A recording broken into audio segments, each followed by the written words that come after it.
Kota Surakarta. Pada awalnya, kota ini menjadi ibu kota Jawa yang mencakup pusat dari seluruh Jawa, terutama pada saat masa kerajaan Kasunanan Islam. Terdapat sebuah bangunan tua nan megah di era Belanda yang berdiri kokoh hingga sekarang. Loji Gandrung namanya. Loji Gandrung adalah rumah yang dibangun oleh Johannes Augustinus Bezente pada tahun 1830. Bangunan ini merupakan bangunan istimewa karena pada zaman dahulu tiada bangunan yang dibangun dengan beton. Corak di langit-langit teras Loji Gandrung merupakan akulturasi dari budaya Eropa, Jawa, dan Tionghoa. Teras pada Loji Gandrung mengandung filosofi Jawa, yaitu teras lebih tinggi daripada halaman. Ini menggambarkan bahwa dahulu yang menempati teras merupakan kalangan bangsawan dengan status sosial yang lebih tinggi daripada rakyat biasa. Menurut narasumber, Yohanes adalah orang terkaya yang kekayaannya melebihi keraton Surakarta.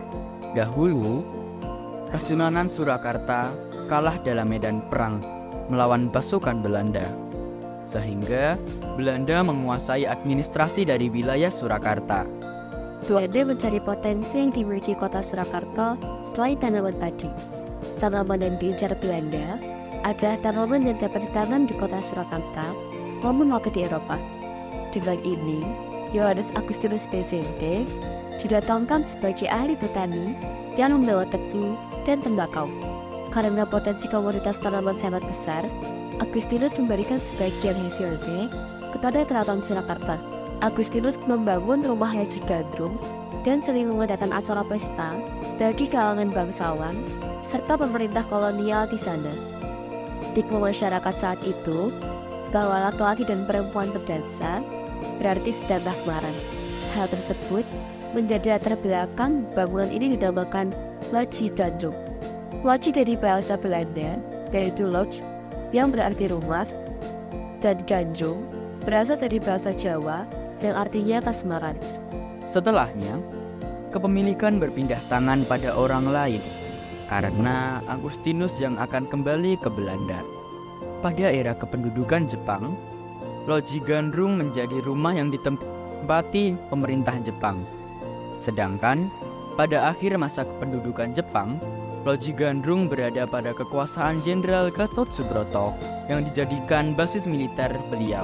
Loji Gandrung dijadikan pusat tentara yang dipimpin oleh Slamet Riyadi yang menghimpun taktik perang.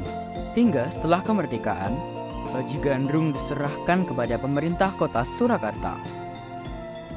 Kebijakan dikeluarkan oleh pemerintah Surakarta bahwa Loji Gandrung dijadikan sebagai rumah dinas wali kota Surakarta. Patung Gatot Subroto berdiri tegak dan gagah di depan bangunan Loji Gandrung pada mulai masa kepemimpinan Pak Rudi selaku mantan wali kota Surakarta. Patung ini dibuat para seniman Jawa Tengah sebagai rasa berterima kasih kepada jasa para pahlawan.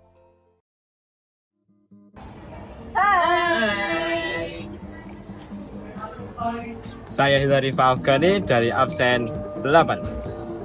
Saya Ahmad Arman Hakim dari nomor absen 1. Saya Elvira Surakarta dari nomor absen 16. Saya Sarah Larasati dari nomor absen 30. Saya Mazia Nadania dari absen 23. Saya Cempaka Aisyah Purnomo dari absen 12. Saya Ashwanur Aisyah dari absen 7. Saya Vanessa Febria dari absen 34. Saya Andika Cipta Pratama dari absen 5. Yeay! Yeay! Dadah!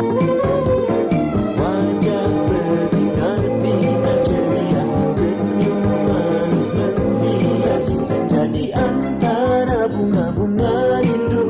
Ku cium harum nafasmu.